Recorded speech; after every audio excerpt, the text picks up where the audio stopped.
Людина з вивернутою губою.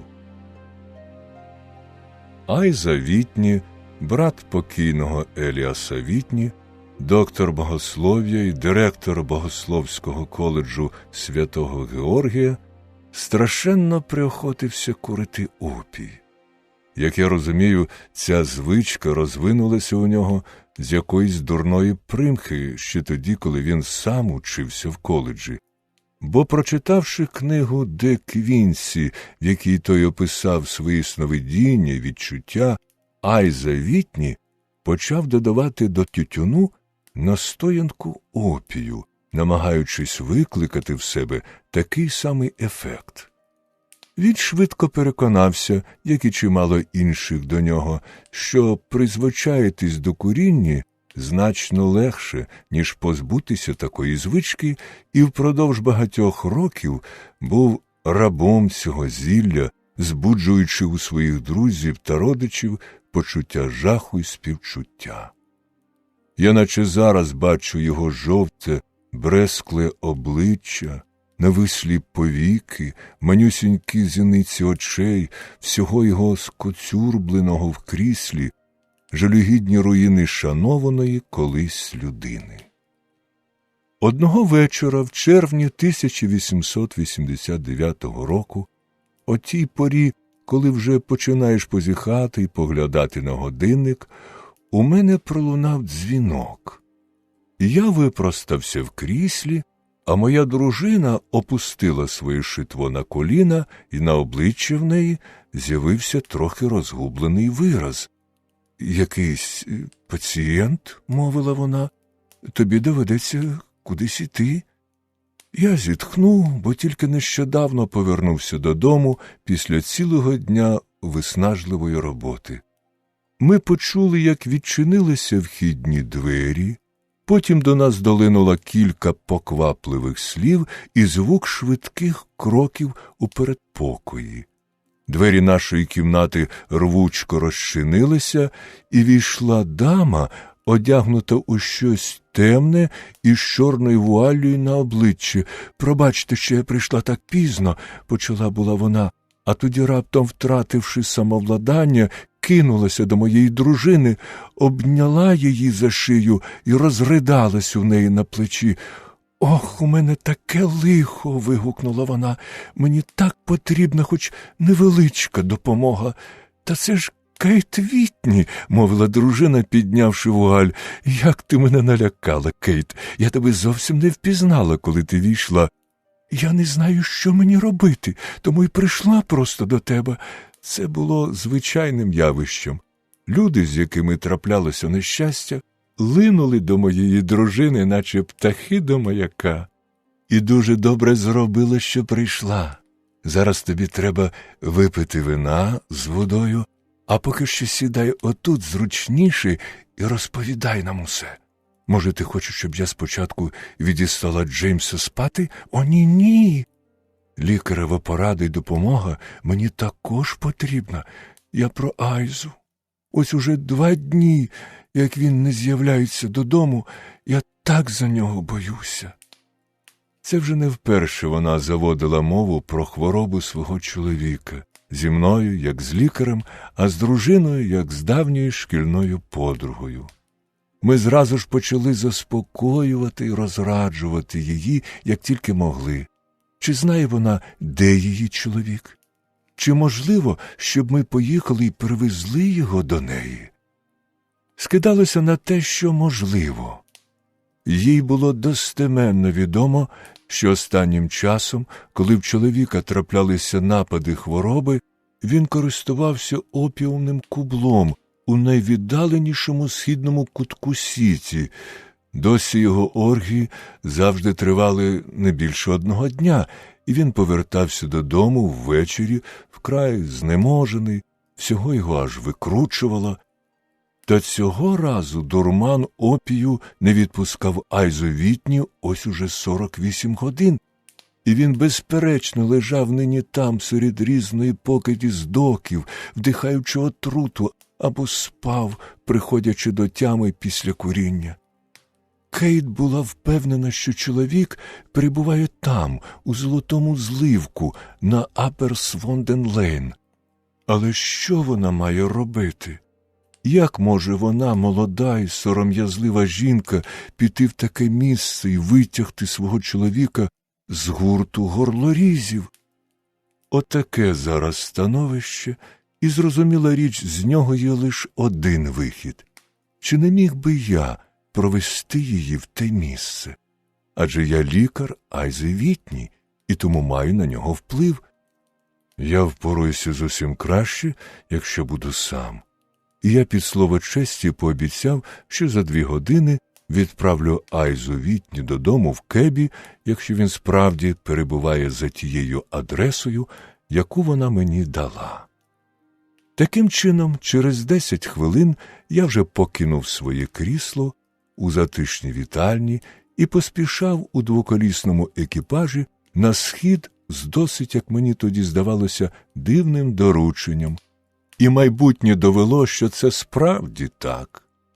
Але на початку моєї пригоди у мене не виникло ніяких труднощів.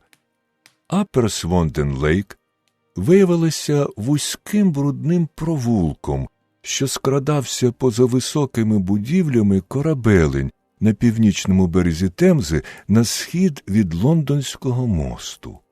Кубло, яке шукав, я знайшов між якоюсь коморою й пивною. У цю чорну діру, наче в печеру, вели стрімкі сходи.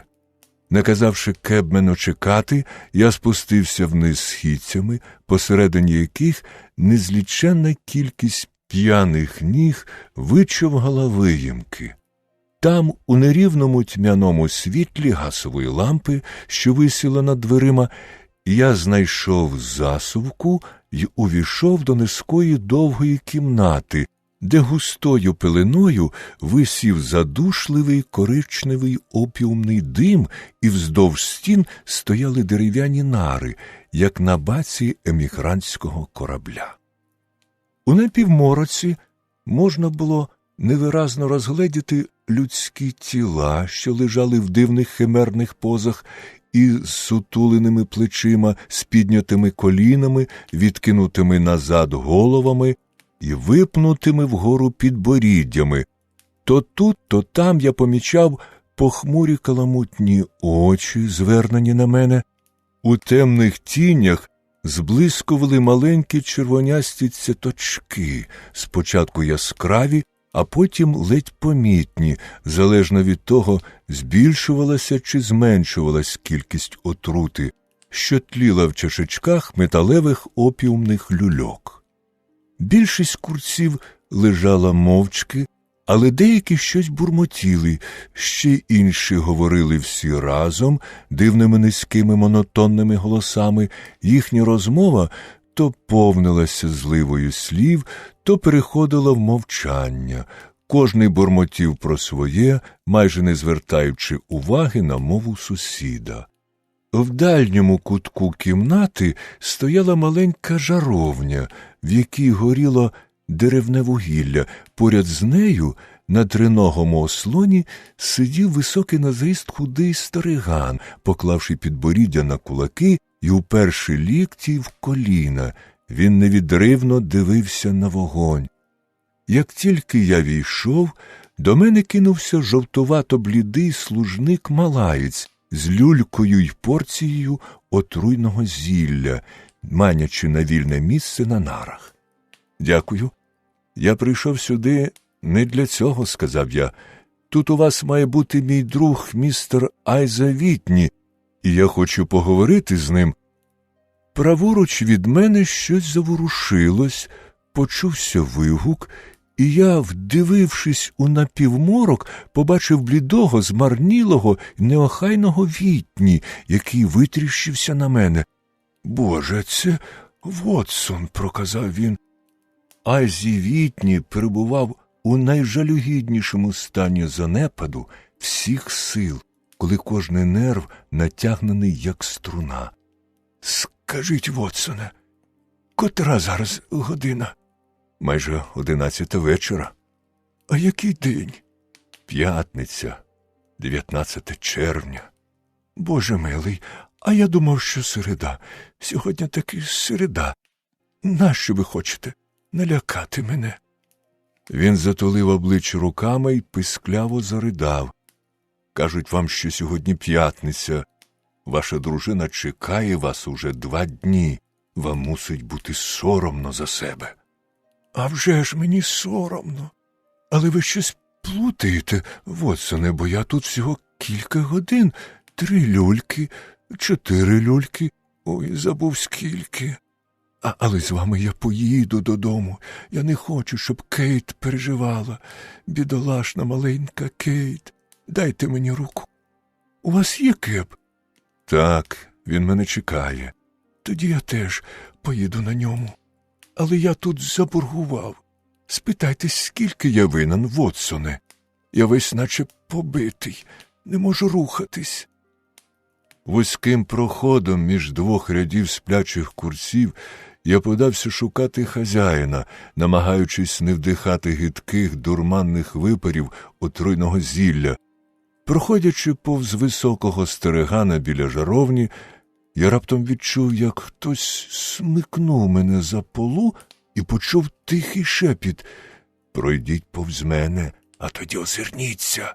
Ці слова долинули до мого вуха абсолютно чітко. Я швидко глянув навколо. Їх міг вимовити тільки старий, що був поряд, але він дуже худий, весь у зморшках, згорблений, під тягарем літ сидів, як і перше, поринувши в свої думки. Люлька з опієм звісилася між колін, наче просто випала з його безсилих пальців. Я ступив уперед 2 кроки і озирнувся. Мені знадобилася вся моя витримка, щоб не скрикнути від здивування. Старий повернувся спиною до кімнати, так, щоб ніхто, крім мене, не міг побачити його обличчя. Фігура в нього стала не такою худою, зморшки зникли, каламутні очі заблищали вогнем, біля жаровні, весело посміхаючись над моїм здивуванням, власною персоною сидів Шерлок Холмс. Він зробив мені ледь помітний знак, щоб я підійшов до нього, і зразу ж, повернувшись обличчям до нар, знову перетворився на тремтячого старезного діда з відвислою губою. «Холмсе», – прошепотів я, – «що в біса ви робите в цьому кублі?» «Говоріть якомога тихіше», – відказав він. «У мене чудовий слух. Якщо ви зробите мені ласку і здихаєтеся свого чманілого друга, я буду надзвичайно радий трохи побалакати з вами. У мене за дверима кеб. Дуже прошу, відправте його в цьому кебі додому. Можете за нього не боятися, бо він надто кволий, щоб ускочити в якусь халепу. Раджу вам також передати з кучером записку своїй дружині, що доля звела вас зі мною. Почекайте на дворі, я вийду за 5 хвилин». Відмовити Шерлоку Холмсу, коли він про щось просив, було дуже важко, бо висловлювався він надзвичайно точно, зі спокійною впевненістю і владністю. До того ж я розумів, що як тільки запхну Вітні в кеп, мою місію практично буде виконано, і далі я можу присвятити свій час найкращому для мене – приєднатися до свого друга і взяти участь в одній із тих незвичайних пригод, які були невід'ємною складовою його існування. За кілька хвилин я написав записку, розплатився за Вітні, посадив його в кеб і подивився, як той зникає у темряві. Майже відразу з дверей опіумного кубла вийшов утлий стариган, і я вже йшов вулицею поряд з Шерлоком Холмсом. 2 квартали він, горблячись і похитуючись, на силу волочив ноги, а тоді швидко озирнувся на всі боки, випростався і від щирого серця розсміявся. «Гадаю, Вотсоне, – мовив він, – ви подумали, що до ін'єкції кокаїну і всіх тих маленьких слабостей, від яких ви застерігали мене, спираючись на свої медичні знання, я долучив ще й куріння опію? Сказати правду, я здивувався, побачивши вас там. Але я був здивований не менш, коли з'явилися ви. Я прийшов, щоб знайти друга, а я ворога». «Ворога?» «Так, одного із своїх ворогів, вірніше, свою здобич. Коротко кажучи, Вотсоне, зараз у мене незвичайна справа, і я сподіваюся знайти тут до неї ключ». Дослухаючись до безладного бурмотіння очманілих курців опію, як уже робив це раніше. «Якби мене там упізнали, моє життя не було варте й шеляга, бо я вже використовував те кубло, не без успіху, і негідник індієць, його хазяїн, заприсягся помститися мені. За задньою стіною того будинку, на розі корабельні Святого Павла, є люк, який міг би розповісти кілька дивних історій про те, що саме він пропустив через себе в безмісячні ночі». «Що ж, невже трупи?» «Так, трупи, Вотсоне. Ми з вами були багатими людьми, якби одержали по 1000 фунтів за кожного нещасного, вбитого у цьому опіумному кублі. Воно наймерзенніша пастка на всьому цьому березі Темзи, і я дуже побоююсь, що Невіл Сент-Клер потрапив до неї. Ніколи вже не вийде на білий світ. Але зараз ми теж налаштуємо пастку». Шерлок Холмс заклав у рота 2 пальці і пронизливо свиснув. У відповідь здалеку долинув такий самий свист. А трохи згодом почулося торохтіння коліс і цокання кінських копит. «Тепер, Вотсоне, – сказав Холмс, коли з темряви виник високий двоколісний екіпаж, кидаючи з бічних ліхтарів 2 золоті жмутки жовтавого світла. – Всі ви, звичайно, поїдете зі мною, чи не так? Якщо я буду вам корисний». «О, надійний товариш завжди корисний, а тим більше ще й хронікер. У моїй кімнаті в Кедрах 2 ліжка». «В Кедрах?» «Так називається будинок містера Сенклера. Я житиму там, поки вестиму розслідування його справи». «А де цей будинок?» «У Кенті, поблизу Лі. Нам їхати туди 7 миль». «Нічого не розумію». «Звичайно, не розумієте. Зараз я вам усе поясню. Стрибайте сюди». «Ну, добре, Джоне, ви нам більше не потрібні. Ось вам 5 крони. Чекайте мене завтра близько 11-ї. Давайте мені вішки. До побачення». Він хльоснув коня батогом, і ми помчали безконечними похмурими безлюдними вулицями, що поступово ставали дедалі ширшими, і виїхали нарешті на широкий з парапетом міст, під яким лінькувато плинула темна річка. За мостом простяглась така ж сама пустеля з цегли й вапна. Її тиша порушувалася лише важкими розміреними кроками полісмена та співами й криками якоїсь припізнілої ватаги гультіпак. По небу повільно пливли темні розшарпані хмари, і в їхніх розривах де-не-де інколи проглядали пара друга зірок.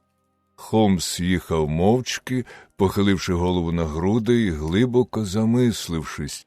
А мені страшенно кортіло дізнатись, що це за нове розслідування, яке, здається, піддає надто суворому випробуванню всі його здібності, але не наважувався перервати плин думок мого друга.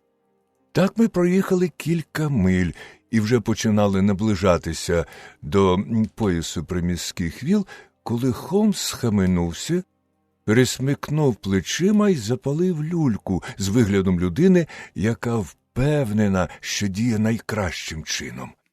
Ви володієте великим даром мовчання, Вотсоне, мовив він. Це робить вас неоціненним товаришем. І для мене, слово честі, дуже важливо мати когось, щоб поговорити, бо мої власні думки не зо край приємних. Весь цей час я питав себе, що я скажу тій маленькій милій жінці, коли вона зустріне мене на порозі. Ви забуваєте, що я нічогісінько не знаю. Я ще встигну розповісти вам про всі факти, що стосуються цієї справи, поки ми доїдемо до Лі. Вона, здається, сміховинно простою. Проте мені ніяк не вдається з чогось розпочати. Кінців, безперечно, безліч, але я не можу вхопитись за жоден. Зараз, Вотсоне, я викладу вам усі обставини ясно і точно, і ви, можливо, побачите хоч іскорку там, де все для мене в суцільній темряві.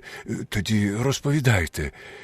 Кілька років тому, точніше в травні 884 року, до Лі прибув джентльмен на ім'я Невіл Сент-Клер, який, очевидно, мав чимало грошей. Він найняв величезну вілу, заклав гарний парк і загалом зажив на широку ногу. Поступово у нього з'явилися друзі серед сусідів, і в 1887 році він одружився з дочкою місцевого пивовара, від якої у нього тепер 2 дітей. Певних занять у нього не було, але він мав справи з кількома компаніями і, як правило, їздив у місто вранці, щоразу повертаючись додому поїздом о 5:14 з вокзалу на Кеннон-стріт. Зараз містеру Сент-Клеру 37 років, він стриманої вдачі, добрий глава сім'ї, люблячий батько і користується повагою всіх, хто його знає. Від себе можу додати, що його борги на сьогоднішній день, як ми мали змогу переконатися, складають 88 фунтів стерлінгів, 10 шилінгів, тоді як на рахунку в банку 220 фунтів стерлінгів.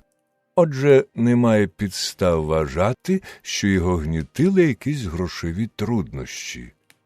Минулого понеділка містер Невіл Сент-Клер вирушив раніше, ніж звичайно, сказавши перед від'їздом, що йому треба виконати 2 важливих комісійних доручення і що він привезе своєму малому сину коробку кубиків.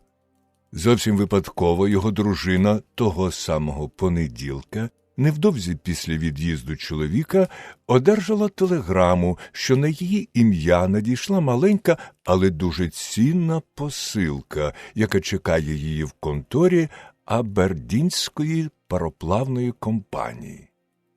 Якщо ви добре знаєте Лондон, то вам відомо, що контора цієї компанії розташована на Фресно-стріт, яка відгалужується від Аппер-Свонден-Лейн, де ви знайшли мене сьогодні. Місіс Сент-Клер після сніданку поїхала в Сіті, зробила покупки, далі відвідала контору пароплавної компанії, одержала посилку і о 4:35 йшла по Свонден-Лейн, прямуючи до вокзалу. Ви уважно стежите за моєю розповіддю? Усе дуже зрозуміло. Якщо ви пам'ятаєте, того понеділка стояла неймовірна спека, і місіс Сент-Клер ішла повільно, роздивляючись на всібіч, з надією побачити кеб, бо їй не подобався район міста, в якому вона опинилась.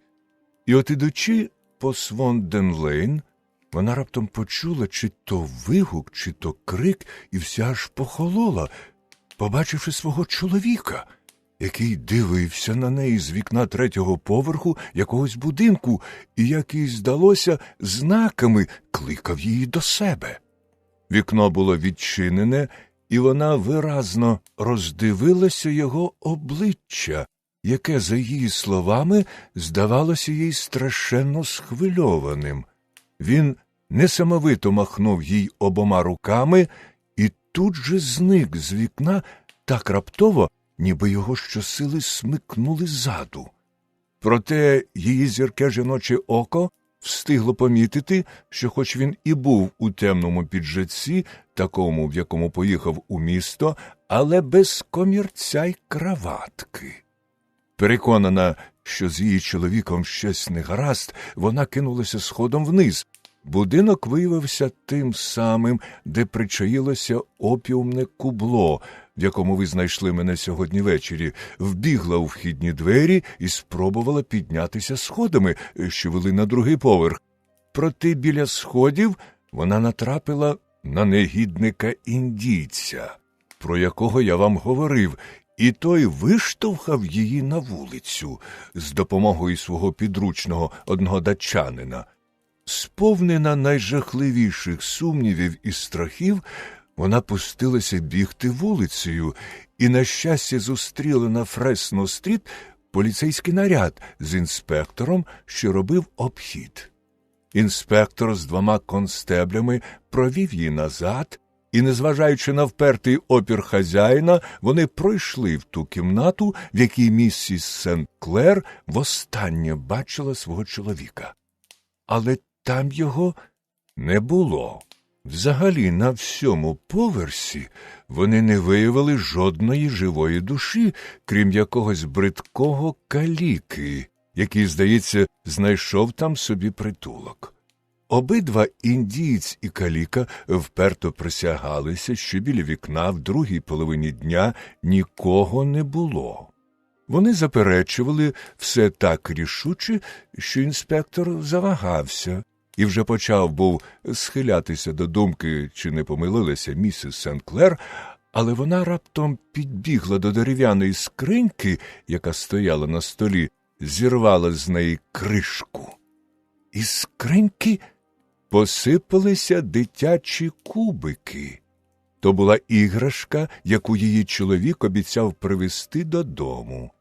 Ця знахідка і явна розгубленість каліки переконала інспектора в тому, що справа серйозна.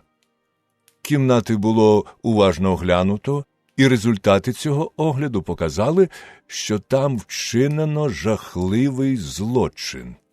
Цю чільну кімнату скромно умебльовано під вітальню, двері з неї ведуть у маленьку спальню, вікно якої виходить на задвірки однієї з корабелень.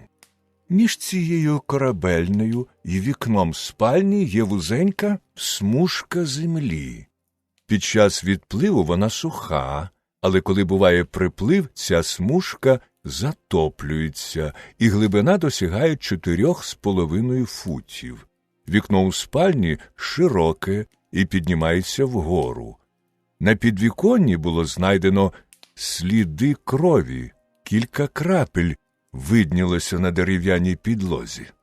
Запханий за штору в чільній кімнаті лежав увесь одяг містера Невіла Сент-Клера за винятком піджака.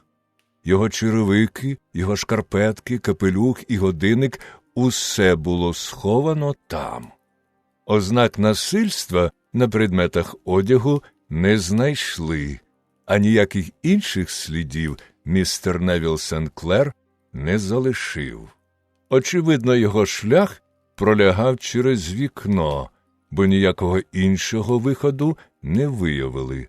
А лиховісні криваві плями на підвіконні дають мало надії на те, що він урятувався плавом, адже під час трагедії приплив досяг найвищого рівня.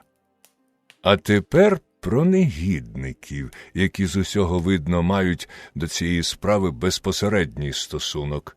Індіанець відомий як людина з найвідворотнішим минулим, але, за словами місіс Сент-Клер, всього за кілька секунд після того, як її чоловік з'явився у вікні, цей індієць стояв унизу біля сходів, отже він не більше, ніж другорядна особа в цьому злочині. Він твердить, ніби взагалі нічого не знає, не має ні найменшого уявлення, що робить його пожилець Х'ю Бун, і не може відповідати за наявність у кімнаті одягу джентльмена, який зник. Оце щодо хазяїна-індійця. А тепер про нещасного каліку, який живе на 3-му поверсі над опіумним кублом, який, безумовно, був останньою людиною, чиї очі бачили Невіла Сент-Клера. Його звуть Х'ю Бун, і його жахливе обличчя знає кожний, хто часто буває в Сіті. Він професійний жебрак, хоча для того, щоб обминути поліцейські правила, удає себе дрібного торговця, який продає воскові сірники десь на початку вулиці Тредл-Нідл-Стріт. По лівий бік, як ви, мабуть, помітили, у стіні є невелика ніша.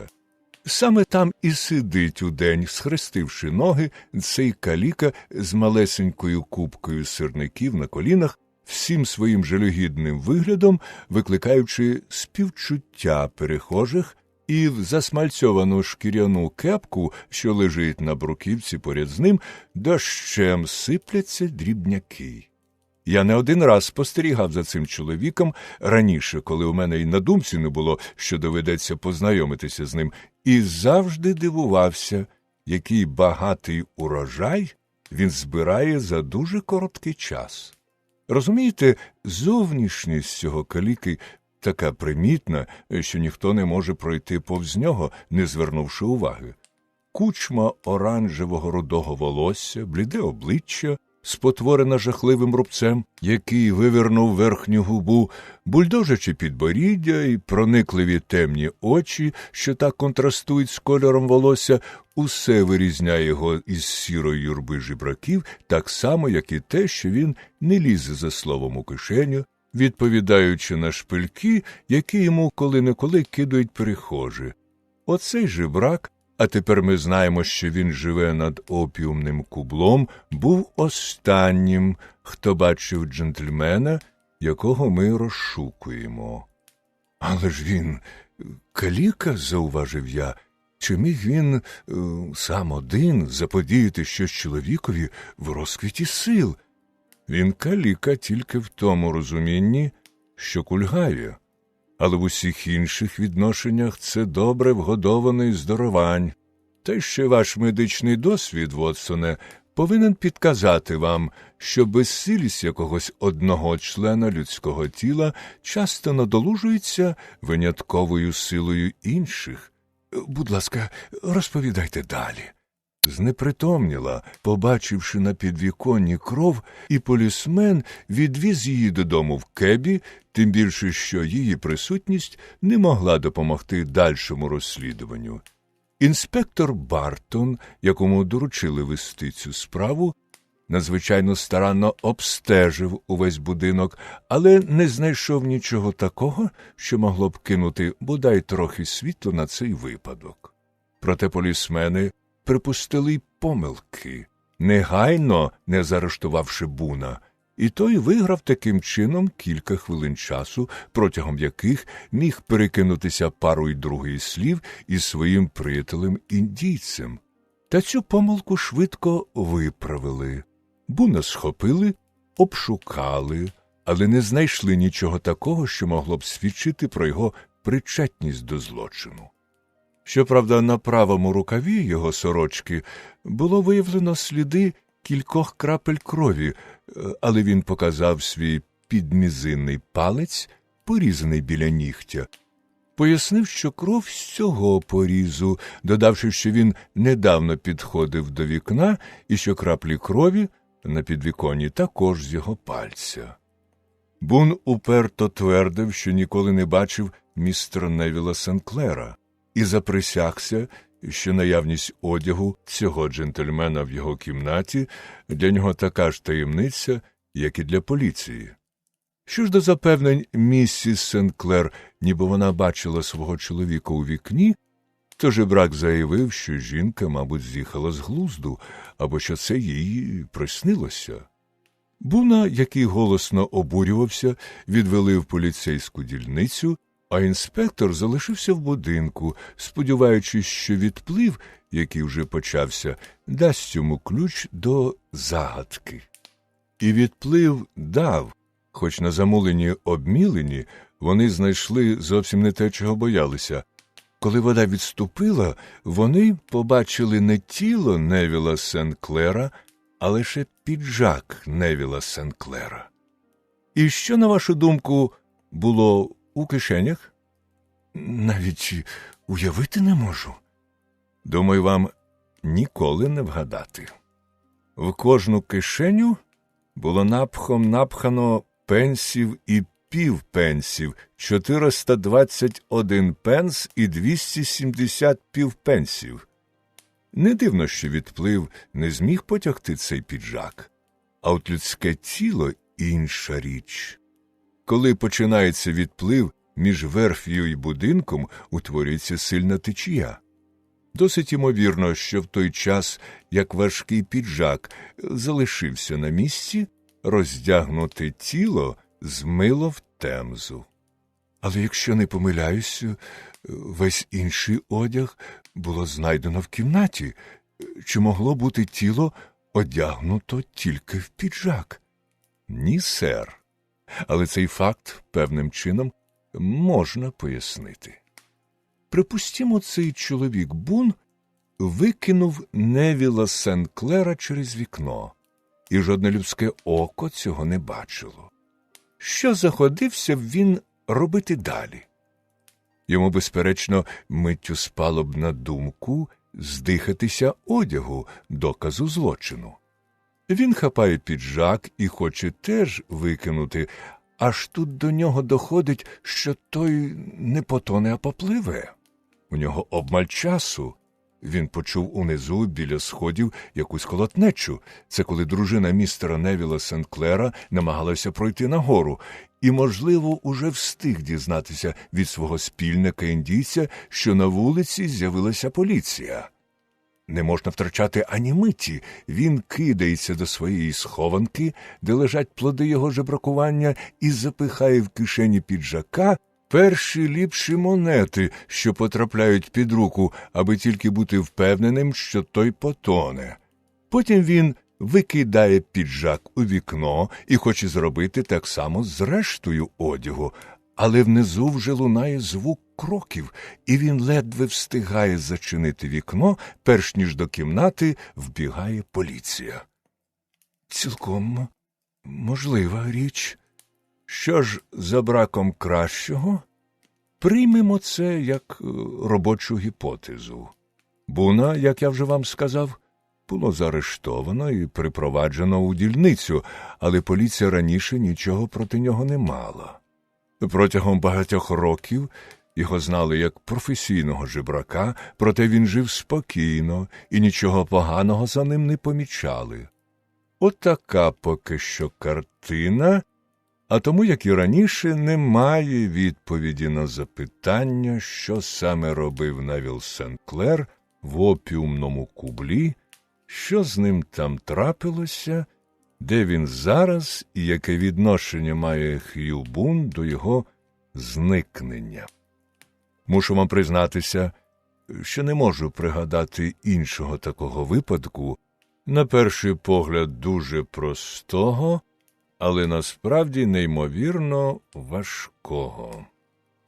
Поки Шерлок Холмс так детально розповідав про перебіг цих дивовижних подій, ми проминули околиці великого міста, залишивши позаду останні безладно розкидані будинки, і покотили сільським путівцем живоплотом обабіч. Коли він замовк, ми вже їхали між двох невеликих сіл. У вікнах деяких будинків ще світилося. «Наближаємося до Лі», – мовив мій супутник. За час нашої невеликої подорожі ми встигли побувати в 3 графствах Англії.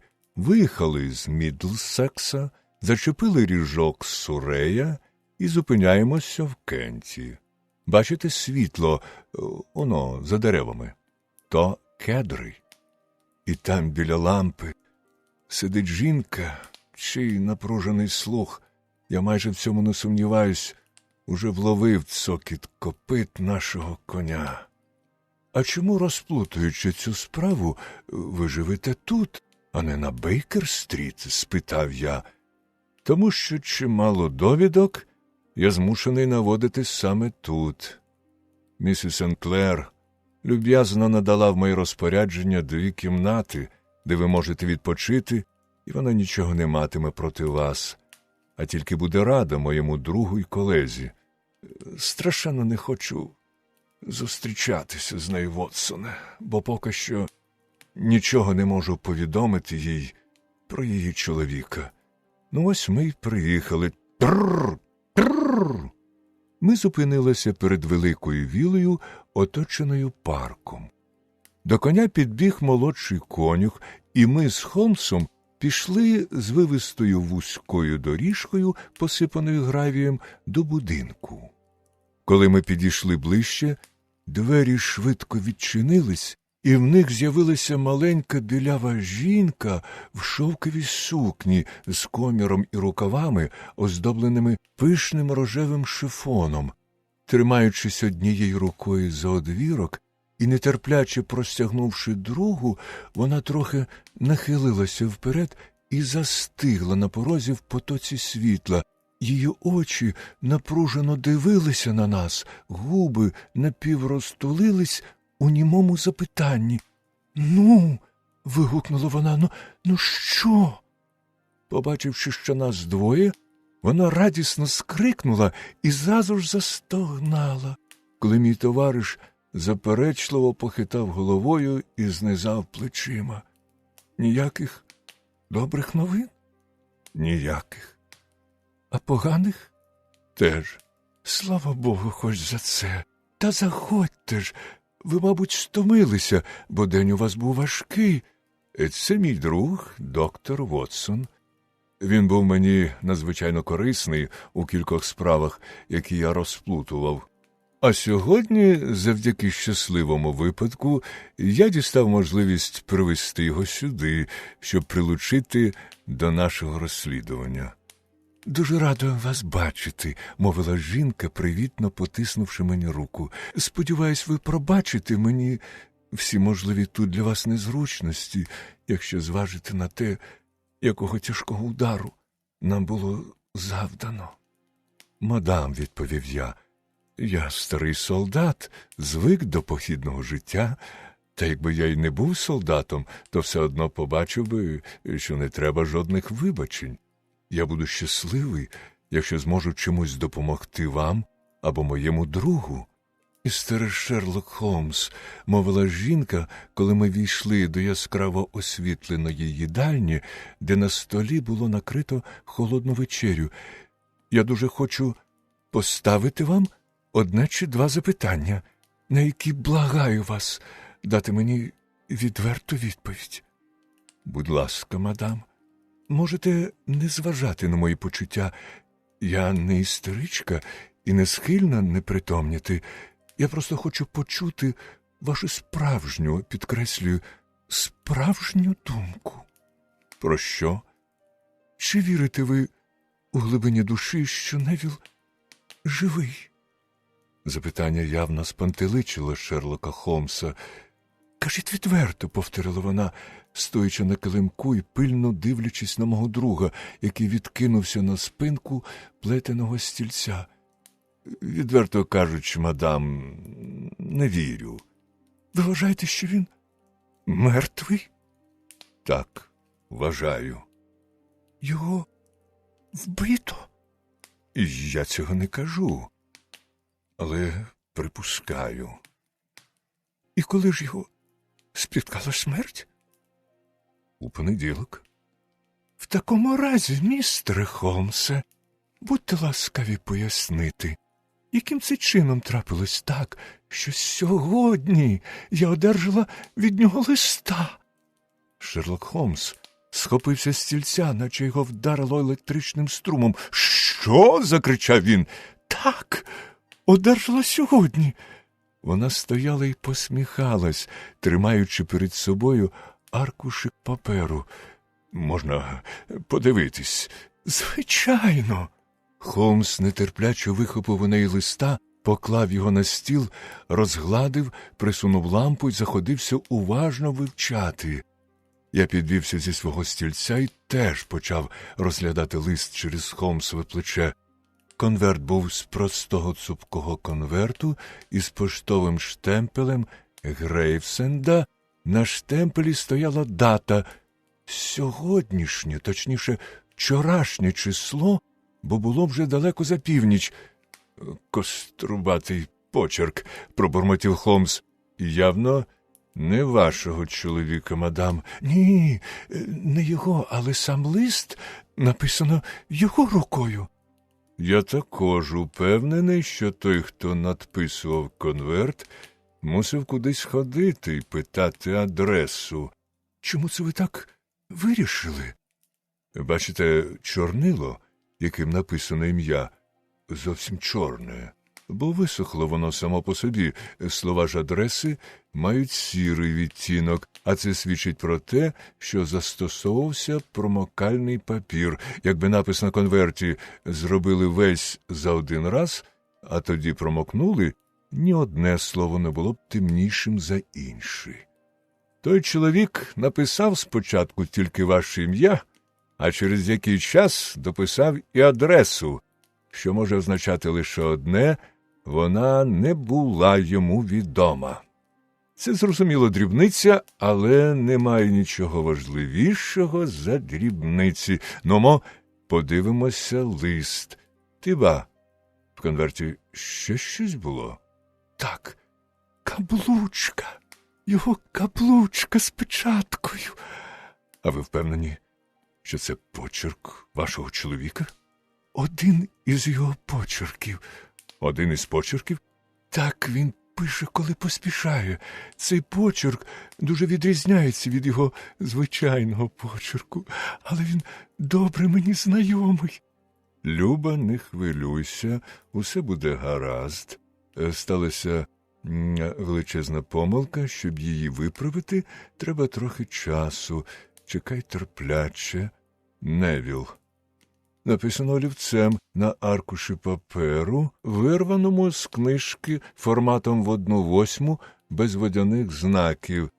Так, відправлено сьогодні з Грейвсенда людиною з брудним великим пальцем. Еге, якщо я не дуже помиляюсь, той, хто заклеював конверт, жує тютюн. І ви абсолютно впевнені, мадам, що це почерк вашого чоловіка? Абсолютно. Листа написав Невіл. Його відправлено сьогодні з Грейвсенда. Ну що ж, місіс Сент-Клер, хмари світлішають, хоч я ще не наважусь сказати, що небезпека минула. Але ж він живий, містере Холмсе, живий. Якщо це тільки невправна підробка, щоб збити нас зі сліду. Каблучка кінець кінцем нічого не доводить.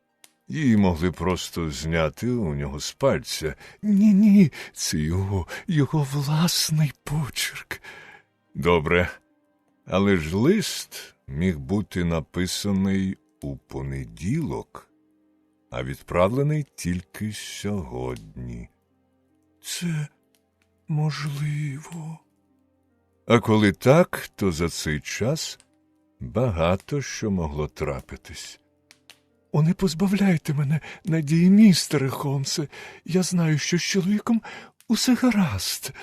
У нас із ним така гостра спорідненість душ, що я неодмінно відчула би, якби його спіткало лихо. Того самого дня, коли я бачила його востаннє, він у спальні порізав собі палець, а я була в їдальні і миттю кинулась до нього нагору, бо здогадалась, що з ним щось трапилось. Невже ви думаєте, що я, відчувши таку дрібницю, не знала про його смерть? Я встиг чимало побачити і переконаний, що жіноче сприйняття може бути ціннішим, ніж висновки аналітичного мислення. І цей лист – переконливий доказ на підтвердження ваших слів. Але якщо ваш чоловік живий і здатний писати, то чому він не з вами? Не можу навіть уявити. Це просто неймовірно. А в понеділок перед від'їздом він ні про що вас не попереджав? Ні.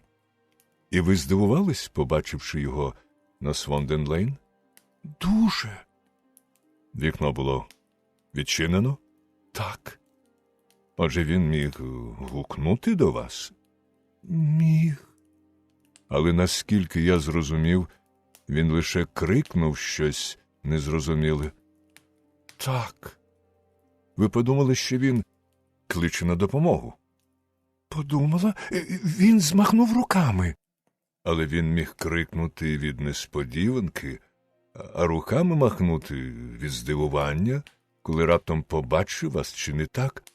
Це можливо.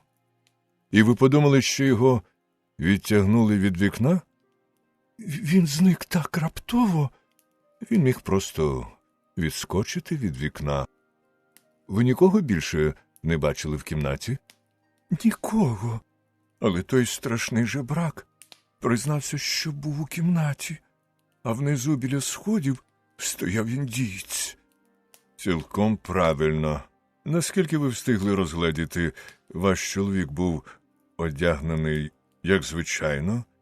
Так, але на ньому не було ні комірця, ні краватки. Я бачила його голу шию. Чи він коли-небудь говорив вам про Свонден-Лейн? Не говорив. І ви ніколи не помічали яких-небудь ознак того, що ваш чоловік курить опій? Не помічала. Дякую вам, місіс Сен-Клер. Це основні пункти, щодо яких я хочу, щоб усе було абсолютно ясно. Зараз ми повечеряємо і підемо відпочити, бо завтра, мабуть, зранку нам випаде багато мороки. Нам було надано велику і затишну кімнату з 2 ліжками, і я негайно заліз під ковдру, бо після нічних подій відчував себе стомленим. Але Шерлок Холмс, коли в нього була нерозв'язана складна справа, міг не спати по кілька днів поспіль, навіть цілий тиждень, зусібіч обмірковуючи її, по-різному групуючи відомі йому факти і розглядаючи таку справу під усіма можливими кутами зору, поки або до кінця з'ясовував її, або пересвідчувався, що для розв'язання проблеми йому бракує вихідних даних. Я швидко зрозумів, що Холмс готується просидіти без сну всю ніч. Він зняв піджака і жилет, надягнув просторий голубий халат і заходився зносити в одну купу подушки зі свого ліжка з кушетки й крісел. З цього матеріалу він спорудив щось схоже на східну тахту, на яку й умостився, схрестивши ноги, поклавши перед собою унцію тютюну та коробку сірників. У тьмяному світлі лампи я бачив його обличчя з орлиними рисами, бачив, як він, мовчазний і непорушний, сидить там, затиснувши в зубах стару вересову люльку і утупившись відсутнім поглядом у куток стелі, а над його головою в'ється синюватий димок. Так він сидів, коли я заснув, так він сидів і тоді, коли я прокинувся від його раптового вигуку й зрозумів, що в кімнату вже зазирають сонячні промені. Люлька ще була в його зубах, димок ще вився вгору, в кімнаті висіла густа пилина тютюнового диму, а унція тютюну, яку я бачив минулого вечора, зникла. «Кинулися, Вотсоне?» – спитав він. Прокинувся. «Хочете покататися?» А вже ж хочу. «Тоді одягайтесь. Усі ще додивляються сни, але я знаю, де спить молодший конюх, і зараз у нас буде екіпаж». Кажучи це, він посміювався, очі його блищали. Здавалося, переді мною зовсім інша людина, нітрохи не схожа на похмурого мислителя, який був переді мною вчора. Одягаючись, я поглянув на свій годинник. Не було нічого дивного, що всі спали, бо стрілка показувала 25 хвилин на 5. Ледве я встиг одягнутися, повернувся Холмс і сказав, що конюх уже запрягає. хочу перевірити одну свою версію, мовив він, натягуючи чоботи. Здається, Вотсоне, ви перебуваєте зараз у товаристві найнепроторенішого дурня в усій Європі. Мені треба дати такого стусана коліном, щоб я пролетів звідси аж до Черінгс-Крос. Але я певний, що тепер маю ключ до справи. «І де ж він?» – спитав я, посміхаючись. «У ванній», – відповів Холмс. «Та ні, я жартую», – додав він, побачивши мій недовірливий погляд. «Я вже побував у ванні і прихопив його з собою. Він ось тут, в цьому саквояжі. Їдьмо, мій друже, і подивимося, чи не підійде цей ключ до замка». Ми тихо, як тільки могли, спустилися сходами вниз і вийшли на двір, де вже яскраво світило сонце. На під'їзній дорозі стояв запряжений у бідку кінь, і напіводягнений конюх тримав його за вуздечку. Ми обидва скочили в екіпаж і виїхали на лондонську дорогу. Там повезло кілька селянських возів з городиною для столиці, але на вілах обабіч усе було тихо і мертво, наче в якомусь зачарованому місті. У певному відношенні це винятковий випадок, мовив Холмс, підбатожуючи коня і переводячи його в галоп. Мушу зізнатися, що я був як сліпий кріт, але краще порозумнішити пізно, ніж ніколи. Коли ми в'їхали в Лондон і проїжджали вулицями з боку Сурея, у вікнах будинків уже починали з'являтись сонні обличчя перших ранніх пташок. По мосту Ватерлоо ми переїхали Темзу, з Велінгтон-стріт різко звернули праворуч і опинилися на Бау-стріт. Шерлок Холмса добре знали в поліцейській дільниці, і двоє констеблів біля дверей віддали йому честь. Один з них узяв коня за уздечку, другий провів нас у приміщення. «Хто чергує?» – спитав Холмс. «Інспектор Бредстріт, сер». У вестибюль з вимощеною кам'яними плитами підлогою назустріч нам вийшов високий на зріст огрядний поліцейський офіцер у форменому кашкеті і прикрашеному аксельбантами мундирі. «А, Бредстріте, якся маєте?» – мовив Холмс. «Я хочу спокійно поговорити з вами, Бредстріте. Будь ласка, містере Холмсе, заходьте в мою кімнату». Кімната була маленька і схожа на контору. На столі лежав грубий журнал для записів, на стіні висів телефонний апарат, інспектор сів за стіл. «Чим я можу бути вам корисний, містере Холмсе?» «Я заїхав з приводу цього жебрака Буна, якого підозрюють у причетності до зникнення містера Невіла Сента-Клера-Злі. А, пам'ятаю. Його було заарештовано і затримано для проведення додаткового розслідування. Я знаю. Він зараз тут, у камері. Поводиться спокійно. О, з ним ніякої мороки. Але ж який він брудний, цей негідник». «Брудний?» «Так, ми змогли змусити його помити лише руки, а обличчя в нього чорне, як у цигана. Ну, коли справу буде закінчено, то тюремної ванни йому не уникнути. А що вона йому потрібна, то ви погодилися б зі мною, якби його побачили.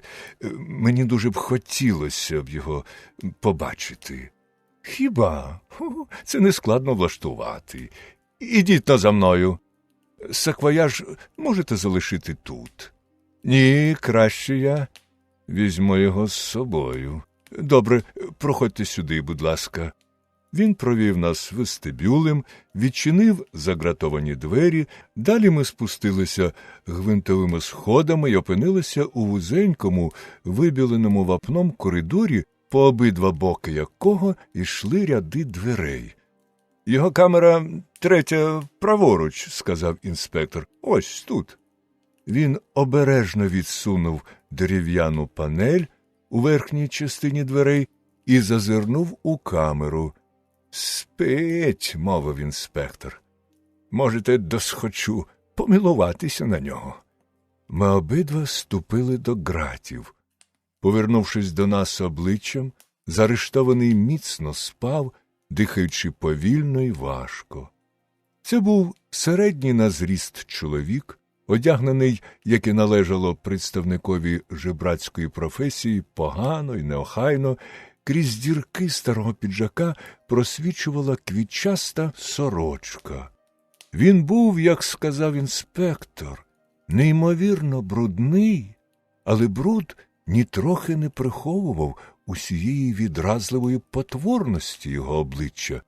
Широкий рубець, слід давньої рани, тягнувся від ока до підборіддя, оголюючи в лютому усміху 3 зуби. Пасмо яскраво рудого волосся росло мало не від брів і закривало очі й лоб. «Красунь, га?» – сказав інспектор. «Йому, безумовно, треба вмитися», – зауважив Холмс. «Мені раніше спадало це на думку, тому я дозволив собі прихопити сюди необхідний інструмент». Кажучи так, він відкрив саквояж і, на моє превелике здивування, вийняв звідти чималу губку. «Хе-хе, а ви жартівник», – засміявся інспектор. «А тепер, якщо ви не дуже проти, відчиніть, будь ласка, двері, та тихо, і ми швидко надамо йому набагато кращого вигляду». «Не розумію, чому б мені не піти вам назустріч?» – мовив інспектор. «Його вигляд не робить честі поліцейській дільниці на Бау-стріт, еге ж?» Інспектор вставив у замок ключ, і ми дуже тихо війшли в камеру. Заарештований ворухнувся, але зразу ж знов міцно заснув. Холмс нахилився біля умивальника, намочив губку, а тоді двічі з силою провів нею по обличчю жебрака. «Дозвольте познайомити вас», – вигукнув він, – «з містером Невілом Сент-Клером з Лі, графство Кент». Ніколи в житті не бачив я нічого подібного. Під губкою обличчя сповзло з жебрака, як кора з дерева. Густа коричнева фарба зникла. Зник жахливий рубець, що тягнувся від ока до підборіддя, вивертаючи губу й надаючи обличчю злостиво відворотного вигляду.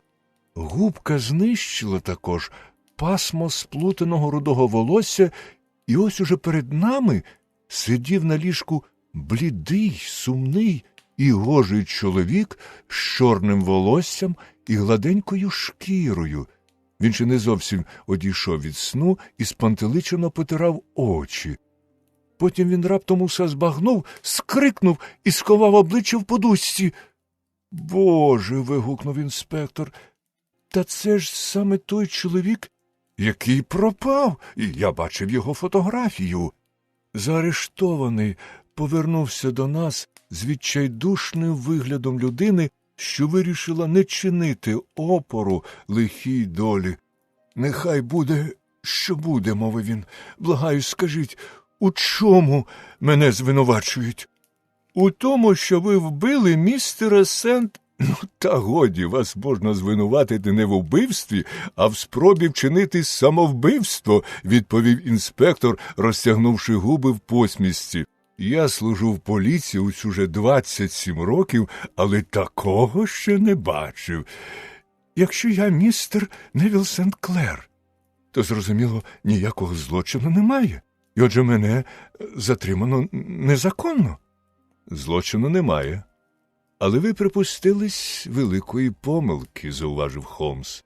«Ви даремно не довірилися своїй дружині». «Справа не в дружині, а в дітях», – простогнав заарештований. «Боже мій! Я не хочу, щоб вони соромилися свого батька. Господи, яка ганьба! Що мені робити?» Шерлок Холмс сів поряд з Сент-Клером на ліжко, доброзичливо поплескав його по плечу. «Якщо ви допустите, щоб цю справу розглядав суд, то розголосу вам навряд чи уникнути», – сказав він. З другого боку, якщо ви переконаєте поліцейське начальство в тому, що суд не потрібний, то я не бачу підстав, щоб подробиці цього випадку потрапили в газети. Інспектор Бредстріт, я повинен, може записати все, що ви нам розповісте, і передати свої записи куди слід. Тоді справа зовсім не дійде до суду. «Нехай благословить вас Господь!» гаряче вихопилося у заарештованого. «Я охоче згодився б на ув'язнення, навіть на смертну кару, аби тільки моя таємниця не впала ганебною плямою на дітей.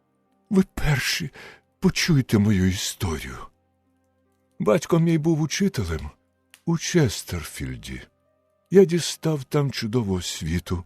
Змолоду я багато подорожував, працював у театрі, нарешті став репортером вечірньої газети в Лондоні. Одного разу мій редактор сказав, що хотів би надрукувати серію статей про жебратство в столиці. Я згодився написати її. З цього й почалися всі мої пригоди. Добути матеріал для статей можна було тільки одним шляхом – удати себе жебрака.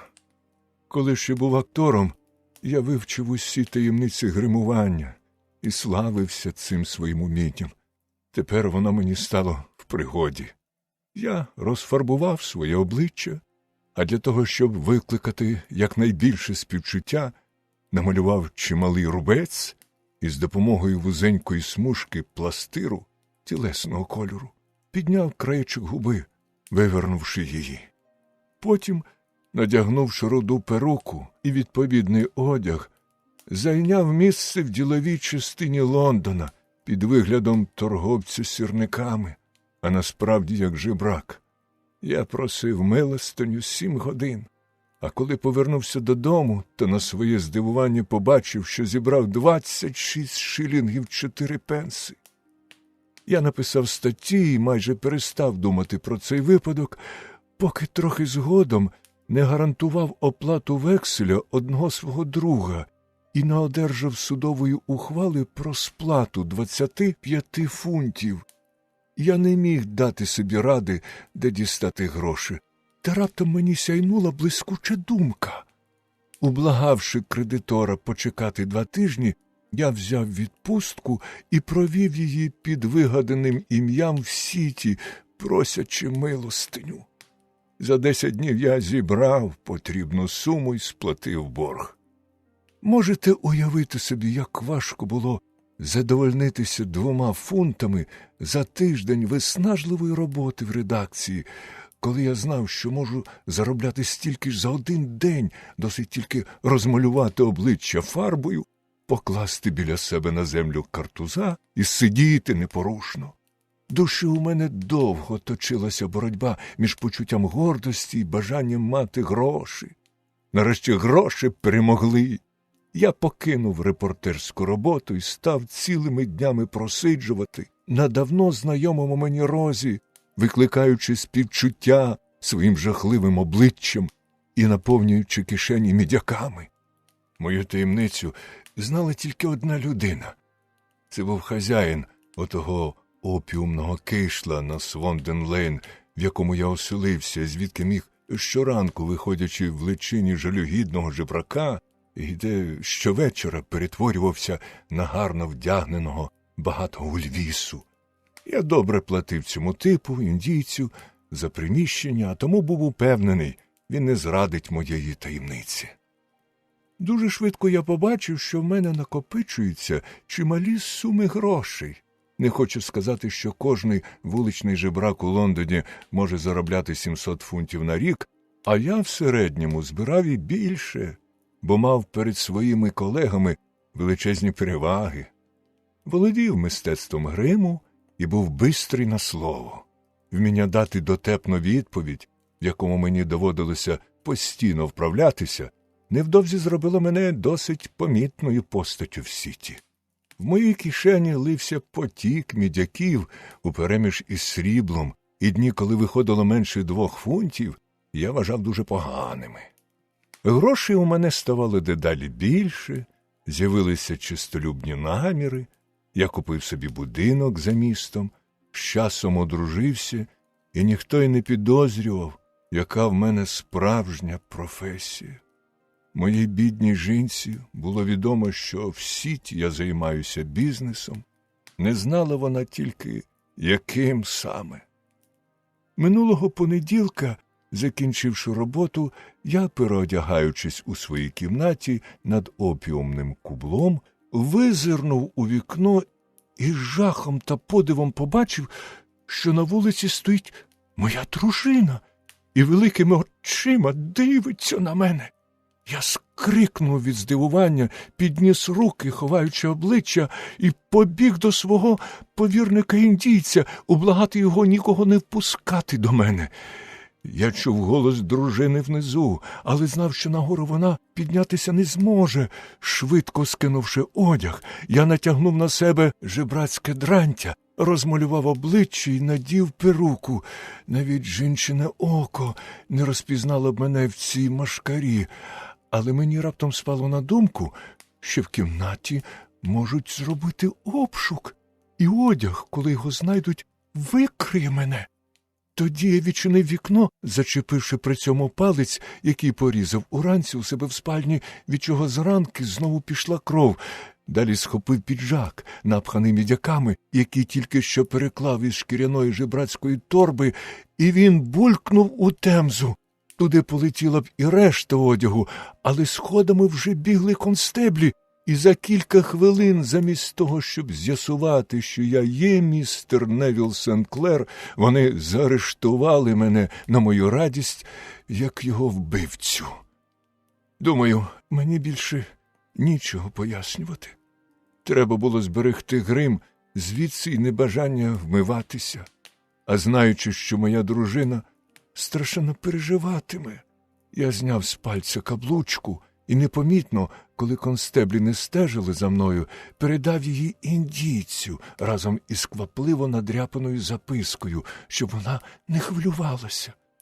Записку вона одержала лише учора, зауважив Холмс. Боже мій, який жахливий тиждень вона провела. Поліція стежила за тим індійцем, сказав інспектор Бредстріт. Я добре розумію, що йому було важко непомітно надіслати лист. Мабуть, індієць передав його якому-небудь матросу, завсіднику свого кубла, а той кілька днів забував укинути його в скриньку. Так воно і було, підтвердив Холмс. Я в цьому не сумніваюсь. Але хіба вас ніколи не карали за жебратство? Карали і багато разів. Та хіба для мене щось важив, якийсь там штраф? Але тепер доведеться зупинитись, сказав Бредстріт, якщо ви хочете, щоб поліція замовчала цю історію. К'юбун повинен зникнути. Я вже заприсягся в цьому, найурочистішою присягою, на яку тільки здатна людина. Ну, у такому разі, я певен, ніяких подальших заходів до вас не буде вжито. Проте, якщо ви візьметесь за старе, усе спливе нагору. Ми дуже зобов'язані вам, містере Холмсе, щоб ви розплутали цю справу. Хотів би я знати, як ви досягаєте таких результатів? З сьогоднішнього результату я досяг, посидівши на 5 подушках і викоривши унцію тютюну, мовив Холмс. Здається мені, Вотсоне, що коли ми зараз вирушимо на Бейкер-стріт, то саме встигнемо до сніданку.